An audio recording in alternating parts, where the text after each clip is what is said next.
반도체 기업 인텔이 장 마감 후 애프터마켓에서 주가가 상승하고 있습니다. 인텔은 장 마감 후 실적 발표했는데 지난 분기 매출이 132억 8천만 달러라고 밝혔습니다. 이것은 시장의 예상 130억 2천만 달러를 소폭 상회한 것입니다. 이번 인텔 3분기 매출은 2010년 동기 111억 달러, 그때 이후 14년 만에 가장 낮은 것입니다. 주당 46센트의 손실이 발생했다고 발표했는데 이것은 시장의 예상 3센트를 크게 넘은 것입니다. 실망스러운 실적을 발표한 것입니다. 인텔의 3분기 조정 매출 총이익이 18%로 2분기 38.7%에 절반에도 못 미치는 것으로 나타났습니다. 인텔은 기존 서버 시장에서 점유율을 잃어가고 PC 시장이 고전하고 있는 가운데 기업들이 AI용 GPU 구매를 늘리면서 주력 제품인 CPU 매출이 줄어들면서 실적이 전방위적인 압박을 받아왔었습니다. 그러나 이번 분기 전망이 좋았습니다. 인텔은 이번 분기 주당 순이익이 12센트, 매출이 133억 달러에서 143억 달러 사이일 것이라고 밝혔습니다. 이는 시장의 예상치 주당 순이익 8센트, 매출 136억 6천만 달러를 크게 상회한 것입니다. 정규장에서는 오늘 기술주 투매로 3.5%나 급락을 했는데 지금 애프터마켓에서 7% 가까이 급등했습니다. 주가는 한때 15%까지 급등하기도 했었습니다. 그러니까 3분기 실적이 좋게 나오더라도 이번 분기, 4분기 예상이 안 좋으면 주가가 폭락하는 경우가 아주 많습니다.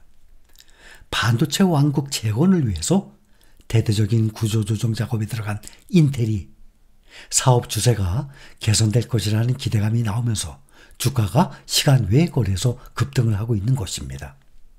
인텔은 올해 직원 16,500명을 감원하고 반도체 설계와 제조 부문 분할을 계획하는 등 반도체 사업 체질 변화를 위한 대규모 구조 조정 작업에 착수한 상태입니다. 이로 인해서 인텔은 사업이 점차 개선될 것이라고 자신하고 있습니다. 인텔은 4분기 매출은 133억에서 143억 달러, 주당 순이익이 0.12달러가 될 것으로 전망을 하고 있는데 이것은 시장조사업체가 집계한 평균 예상치 136억 6천만 달러를 상회하고 주당 순이익 또한 전망치 0.08달러를 웃도는 것입니다. 인텔은 올해 2분기 실적에서 적자를 기록하고 배당금 지급을 중단하는 등 위기감이 터져 나오면서 주가가 올해 들어서 반토막 이상, 반도체 중에서 종목들 중에서 아주 많이 떨어졌어요. 55%나 하락 중에 있습니다. 어제 33%나 폭락을 했던 슈퍼마이크로 컴퓨터가 오늘도 또 10% 넘게 급락을 했습니다. 회계법인이 경영진과 감사위원회의 진술을 신뢰할 수 없다면서 사임했기 때문입니다. 슈퍼마이크로 컴퓨터 시가총액이 지난달 30일까지만 해도 2,438억 달러대를 유지했었는데 한 달 만에 15분의 1 수준 165억 달러대로 완전히 쪼그라들었습니다. 소프트뱅크 그룹 산하 영국 반도체 설계업체 ARM 홀딩스의 주가가 번스타인의 투자 의견 하향 조정에 급락했습니다. ARM 주가는 8.48% 급락한 141.3달러로 장을 마감했습니다. 시간 외 거래에서는 반등해서 1% 이내의 상승률을 기록하고 있습니다. 미국의 투자회사 번스타인은 ARM 투자 의견을 시장 수익률에서 시장 수익률 하회로 변경을 했습니다. 목표가도 현재 수준보다 크게 낮은 100달러로 제시했어요. 오늘 현재 141달러입니다. 번스타인은 인공지능과 관련한 실적이 양호하지만 자동차, 산업 분야가 직면하고 있는 도전 과제를 볼 때 그 외의 부분의 실적은 우려된다라고 분석을 했습니다. 글로벌 뷰티 기업 에스티로더의 주가가 급락했습니다. 배당금 삭감이 투자자들의 실망감을 불렀습니다. 에스티로더의 주가는 전일 대비 20.9%나 폭락을 했습니다. 68.94달러에 마감했습니다. 역대 최대 1일 하락폭입니다.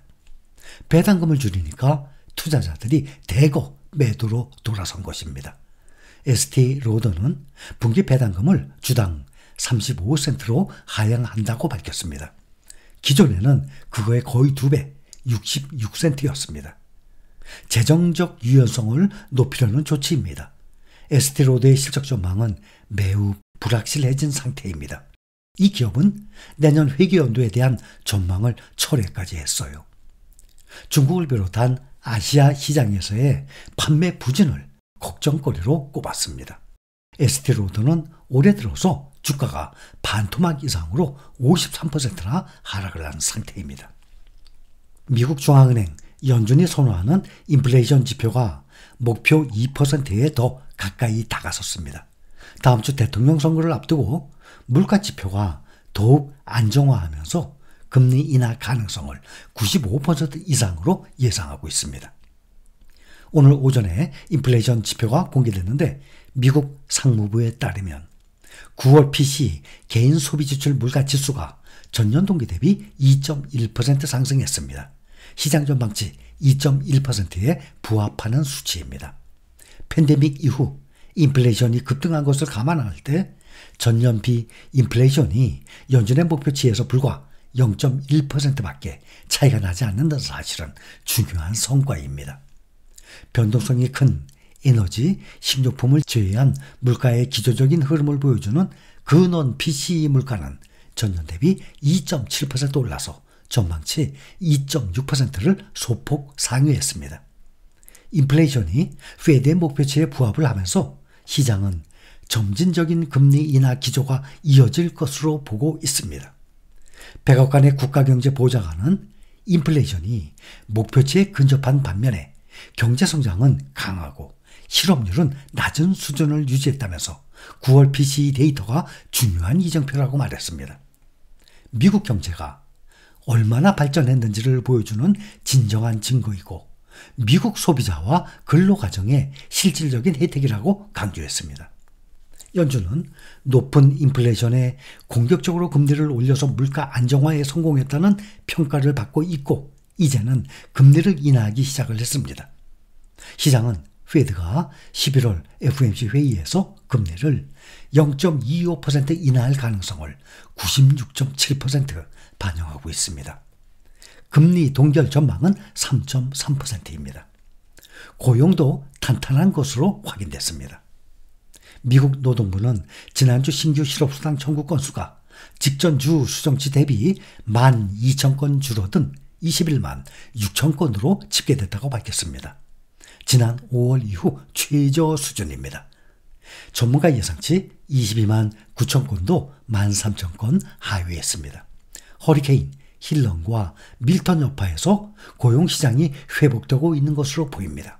보다 정확한 고용 동향은 다음 날 공개될 미국 노동부의 10월 고용 보고서에서 확인할 수 있을 전망입니다.